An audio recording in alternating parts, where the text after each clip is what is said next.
So today's topic is tax creep. The king is dead, long live the king. And what do we mean by that? What we want to do is consider the 5 years ahead for expat UK tax planning, for expats in the UK and expats that are living and working abroad. The king is 10, 14 years of Tory centrist type of government, which has failed the British people in terms of the vote that they just had to vote a centre-left government in. And so what we want to look at is what is the way forward for the organisation and how they're going to be. So the rallying call is the king is dead, long live the king. This is what happens when the king dies. So we've got a new prime minister, a new way forward. So what is going to be the way to look at that? The interesting thing is that the Tony Blair, the former Labour Prime Minister, his institute is estimating that Keir Starmer's plans need £50 billion to be spent in the next 5 years of the term of the government to meet their spending objectives. So there's going to be a tax creep. They need more income to spend on what they want to do.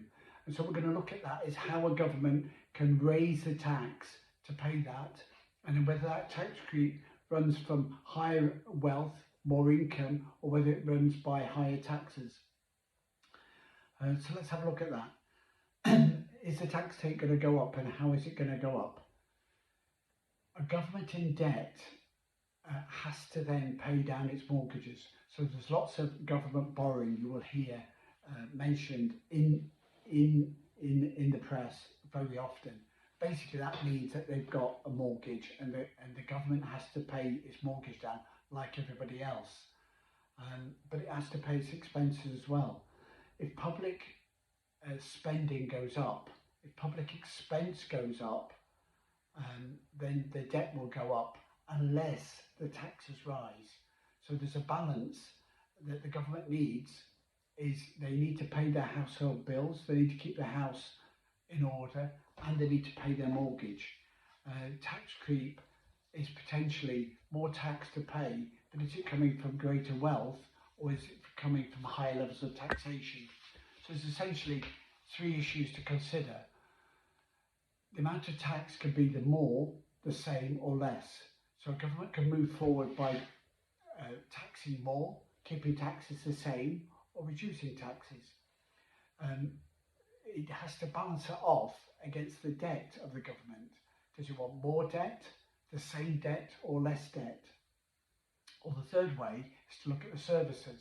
Is there more services, the same services, or less services? So we can have a look at that in a bit more detail. First of all, the Tories recently, under the last format of their government, were giving us more taxes today to pay down the debt, but they weren't giving more services. So the services were the same or less, longer waiting lists, more potholes in roads. For more tax today, or with a view that that would then pay down the debt, and that would lead to a rising economic growth in the medium to long term. When you look at Liz Truss's approach, she wanted less tax now to stimulate the growth of the economy. And in the long term, that growing economy would generate more taxes. But in the short term, over 5 years, that increases the debt. That led to the economic and market panic. And if the Bank of England is not confident in the government's approach, the Bank of England is not confident it's going to get paid its debt, then they come knocking on the door, which is what they did to Liz Truss. So the Labour Party have come in and they want to invest in public services, but that is an enigma. What do they mean by invest? Are they talking about investing in public services, or are they talking about paying into public services? There's two different issues there that mean very, very different things. if you want to improve public services, they have to be paid for through the government, not the private sector. And um, if you if you've got a home and you have a gardener, the gardener's paid by public funds to mow your lawn, or the cleaner is provided by the government to clean your house, or you're given a free government car, all those expenses have to be paid for, and the government would pay for those from taxes. Or the alternative is a private sector approach. If I can speak already, where you pay for your own nursing care when you get sick, you pay to look after your own family's sickness and disabilities and school and education. So who pays and who receives? All the things of a public service cost money, and they can be paid for by the family or they can be paid for by the state. And that therein lies a balance between more, the same or less tax, debts or services. In the USA, a family can go bust if a family member gets sick, if they try to fork out for expensive, life-saving medical treatment. We had a client a few years ago living abroad without proper private medical cover that wasn't as comprehensive as something like the NHS. After a heart attack, had great public service treatment to stabilise him, but he needed long-term medical care, long-term nursing care, in intensive care for a few weeks. The country in which the client lived didn't offer that long-term in-hospital nursing care. They didn't offer long-term intensive nursing care. So once he stabilised his condition, the advice was you need to go private. The widow, the wife, couldn't afford the private intensive care, and so our option was to take him home, and look after him at home with a very high risk he would die, or pay for this very intensive private treatment privately. She couldn't afford that. She took him home, and within a week he was dead. So she was forced to choose to remove her husband from the hospital, knowing that he would die without proper intensive care treatment to recover over a 6-month period. Unfortunate for them both, but a sorry tale. It's something that you don't get with the NHS, where you've got this open-ended, long-term nursing care, and even extending into a nursing care issue for long-term home care. Something, when provided for by the government as more services, more nursing services, more long-term care services, needs to be paid for, and it can only be paid for by more tax. As we said, the more tax can come from either a growing economy, giving a bigger percentage of tax paid, or higher taxes. When we look at the French Revolution, that lasted around about 10 years, from 1789 to 1799. The people rose up to remove the elite, where a small number of the ruling classes, based upon the monarchy, had a disproportionate amount of the wealth. And that's kind of what's happened in the UK. They've had this revolution to remove the established elite. But as ever, the middle classes take up, and where do they go from there? The French Revolution was in part driven by the American Revolution, which joined the colonies in America into the United States of America and cast out the British Empire colonial rule. But there's some French and Spanish colonies over there as well. And the French did support the American Revolution. They brought that to America. So within 6 months of the French Revolution declaring the Republic, Napoleon had a coup and ended up becoming an autocratic dictator, because he wanted to maintain the idea coming from America in the military to create a United States of Europe, and that's what he then set off to do before he met his Waterloo. The significant things of that is we can blame the French for income tax in the UK. Income tax was introduced in 1799 because of the upcoming war and battles that were going to need to be expensed and paid for against the new threat coming from the French. The OECD is still based in Paris now, so any changes to taxes going up can be blamed in partly on an international basis on the French as well. But in the UK, if you look at the whole value of the economy, we talked about what a government is able to spend. The whole economy is called the gross domestic product. That is the value of all the services in the economy. And all the goods produced, all the services produced in the economy. So that is the tax on that in the UK at the moment is at a 30-year high at 30%. So if the British economy is generating a £2 trillion wealth each year in goods and services, British economy created 2 billion. 30% of that is tax at the moment, and that's a starting point for keeping the same tax in the Labour government. So if they want to keep the same debt and the same services, the taxes don't need to change, to stay at that 30%. With the new government we've got in the UK, it could be a government to spend. The Labour style, the Labour declaration is to produce these public services, and that means more money to spend. So if to invest in the public sector, to build roads and bridges is one thing, to invest to spend more money on wages or electricity or street lighting, or to take care of 90,000 migrants, just coming over the border from Calais, that is a different kettle of fish. That will be increased spending without necessarily increased services.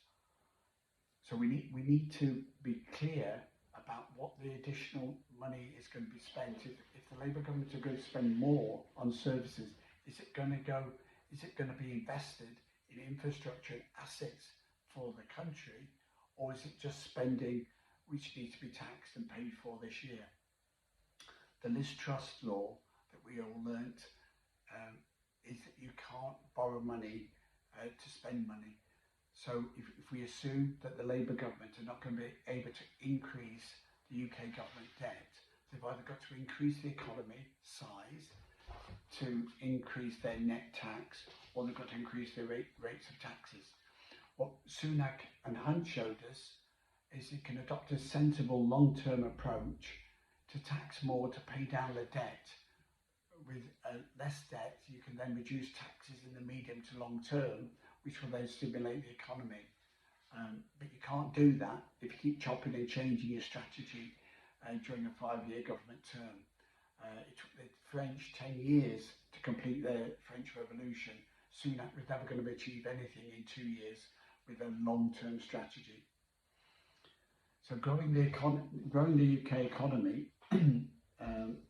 above the 2 trillion where it is today, if they get 2% growth, they can achieve the 50 billion extra wealth in the country that the government needs to achieve its spending plans according to the Blair Institute.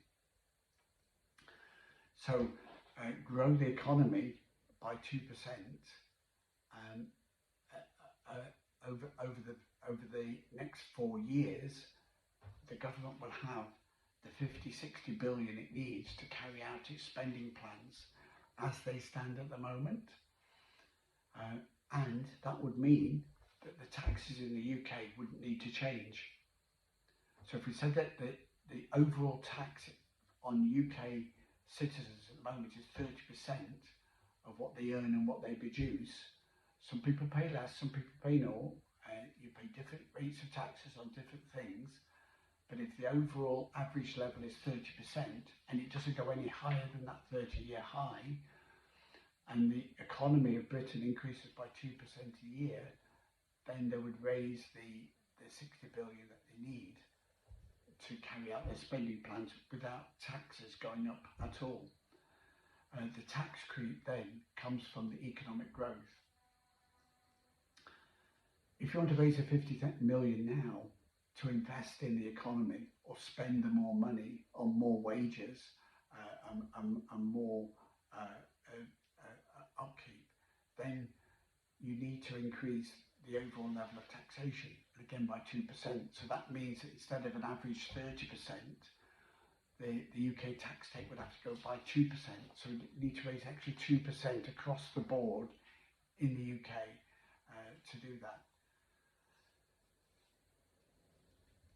If social spending rises by the government on services, if public spending rises, as is the inclination of a centre-left government, then that will see the tax rises stifling the private entrepreneurial investment. It will see a stifling of the growth that's needed to achieve the GDP growth. So if you increase taxes to increase the services, it stifles the growth to let you achieve the growth in the future.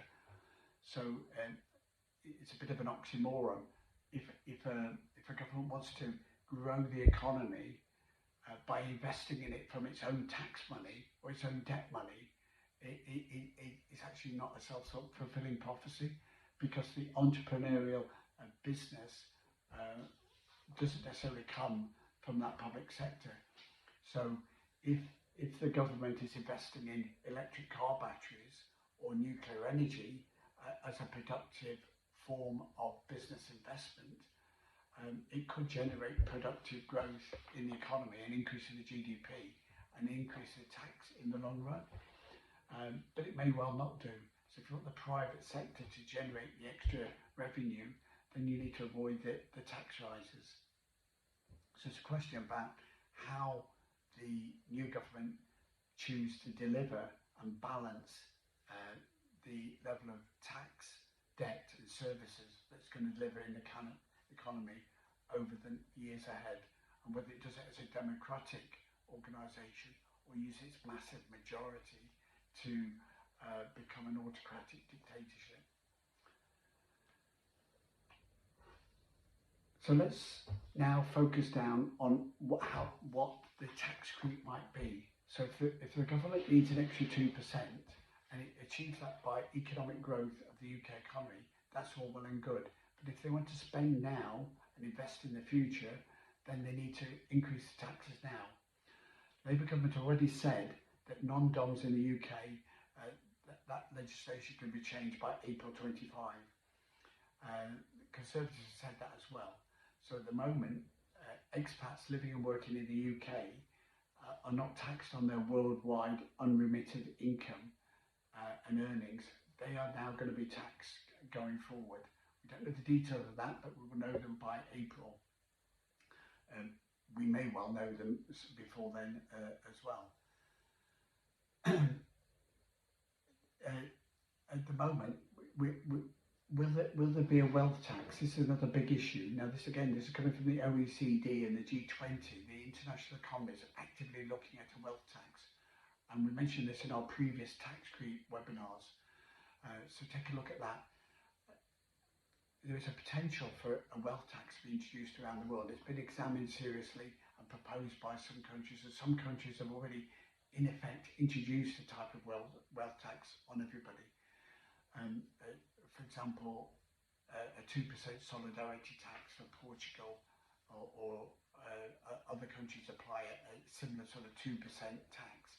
So a 2% tax on wealth, on all your earnings, could generate a significant amount of revenue for governments around the world. And the simple maths is if the Blair government, if the King Starmer government needs an extra 2% on the GDP, A wealth tax could well do that, and you can give exemptions, but if you give exemptions to some people on some of their income, then it might be 2% at a lower rate and 4% at a higher rate, so you average out at the 2%. So a wealth tax would work like that. So the countries have already introduced it, just to a flat rate 2%, so everybody pays 2% tax. The idea that nobody pays any more, but as we suggest, tax creeps. Once a new tax is brought in, it can then gradually be expanded. Will pensions for expats be changed? Under the current regime, we've seen over the last 10 years that pensions paid from the UK for government service are now taxed in the UK.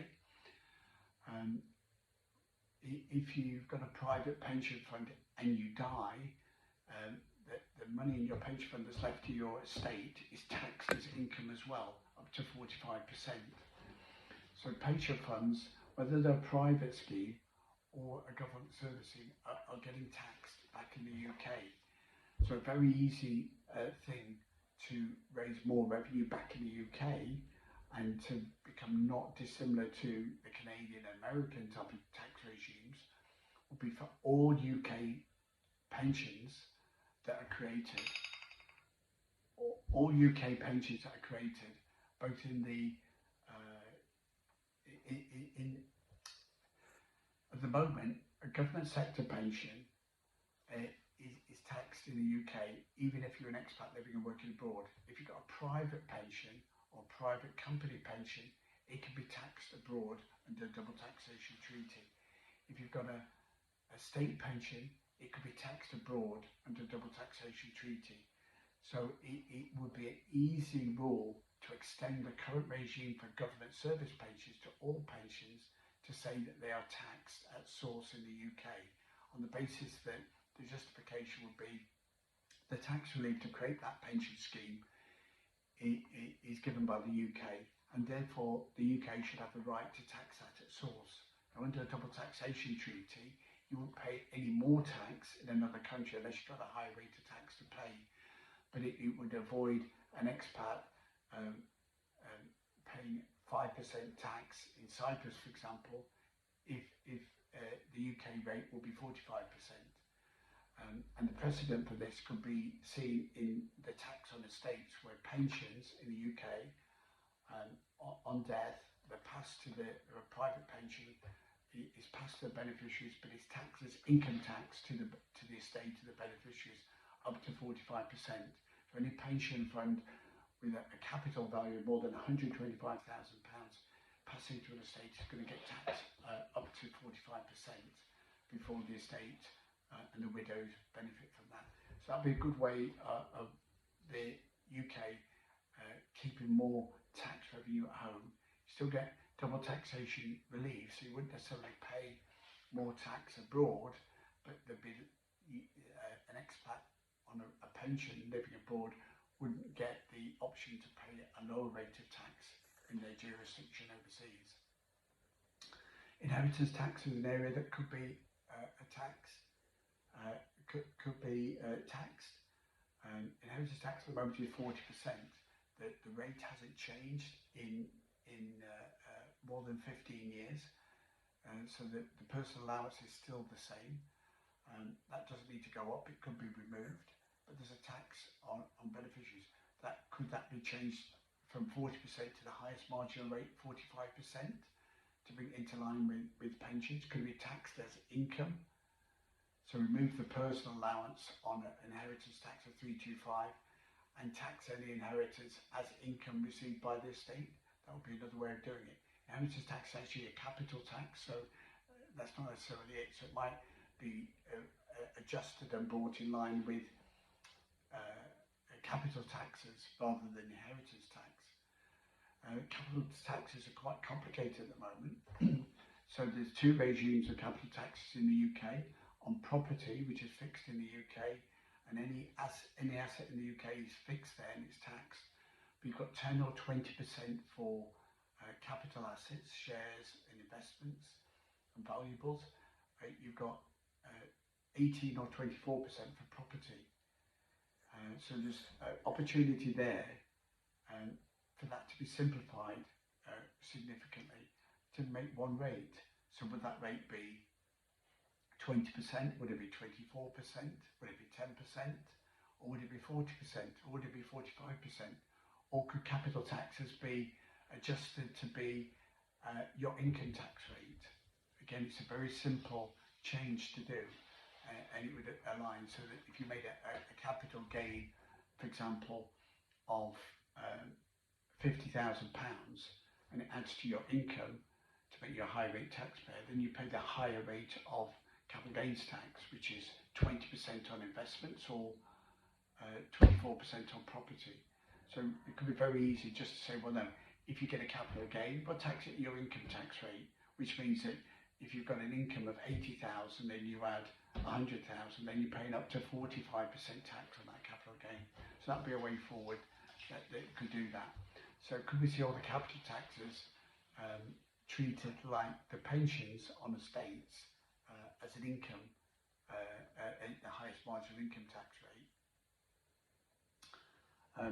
In America, an expat always pays a certain amount of tax, and they're never free entirely from American tax on the worldwide income. You get an exemption up to a certain level of income, but above that, you're still going to be paying taxes back in the USA. So again, that'd be an option for the UK to bring in. They could insist tax returns for all expats, and they could insist on them paying a minimum level of tax in the UK. Now, whether that's as a wealth tax or whether it's as a income tax paid at a source in the UK under the double taxation treaty, again, it would still work. The double taxation treaty works both ways. It means you pay the highest marginal tax by saying that your income is going to be taxed in the UK.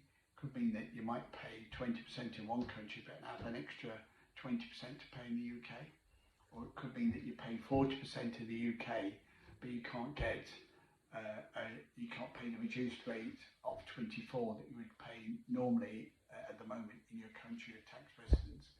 So some radical options that the UK could do to adopt to simplify and adjust the tax regime to make it a better and fairer for working people, which is what King Keir Starmer is declared to do. Whether you think that somebody who owns their own home and has saved up their own pension fund so they can live in retirement comfortably, it's fair to tax them more because they're not out working at the moment, it's a moot point. The revolution is always against the wealthy and the elite, but the definition of wealthy and elite is one thing. What we do know is that everyone is equal, but some people are more equal than others, and it's about getting that balance between the two after the mess of the last 15 years in the UK economic management. UK voted for Brexit. It hasn't moved forward on that agenda, and we need to find a way forward now for that to go. And the bottom line is, will the new government be paying and investing for more public services now before they get the revenue? And if we assume that they can't increase the amount of the UK government debt, does that mean they're going to increase the taxes to pay for the public services straight away? Or are they going to invest in the economy to get the growth to raise the additional taxes to deliver the extra public services over the next 5 years? That is the proposition. So there are going to be big changes for expats in the UK. The non-dom rules are going to change. A wealth tax is being mooted not just by the UK, around the world, and that's going to change the circumstances as well. You can still choose a lifestyle abroad. Tax efficiency is still going to exist. You might have to pay a 2% tax if you're living and working in the Middle East. There's a wealth tax around the world. You might need to pay a minimum corporation tax if you're an American corporation of 15%. But there's still lots of opportunities around the world. to protect your family and business from inheritance and capital gains taxes using family trusts, tax planning and gifting, you can contact us at proactpartnership.com and we can help and guide you for you and your family across border and down generations. Thanks a lot for listening, and we'll see you again next time.